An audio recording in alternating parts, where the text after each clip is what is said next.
గృహయోగం ఆలస్యం అవుతున్నప్పుడు, మీ సొంతింటి కల నిజం కావాలంటే ఆడవాళ్ళు పుట్టింటికి వెళ్ళినప్పుడు మట్టితో చేసిన ఒక కుండను పుట్టింటి నుంచి అత్తవారింటికి తెచ్చుకోండి.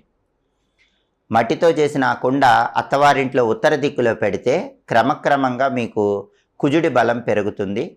తొందరలోనే సొంతింటి కల నిజం చేసుకోవచ్చు. కాబట్టి ఈ ప్రత్యేకమైన వస్తువులు పుట్టింటికి వెళ్ళినప్పుడు ఆడవాళ్ళు తెచ్చుకున్నట్లయితే విపరీతంగా అదృష్టం కలిసి వస్తుంది. కానీ ఎప్పుడూ కూడా ఆవకాయ పచ్చడి పుట్టింటి నుంచి ఉచితంగా తెచ్చుకోకూడదు. ఎందుకంటే ఆవకాయ పచ్చడిలో ఉప్పు, నూనె ఉంటాయి. కాబట్టి ఉప్పు, నూనె అత్తవారింటికి ఉచితంగా తెచ్చుకోకూడదు కాబట్టి కొంత ధనం ఇచ్చి తెచ్చుకోవాలి. అలాగే చాలామంది ఆడవాళ్ళు ఏం చేస్తారంటే పుట్టింటి నుంచి కిరాణా సరుకులు తెప్పించుకుంటూ ఉంటారు.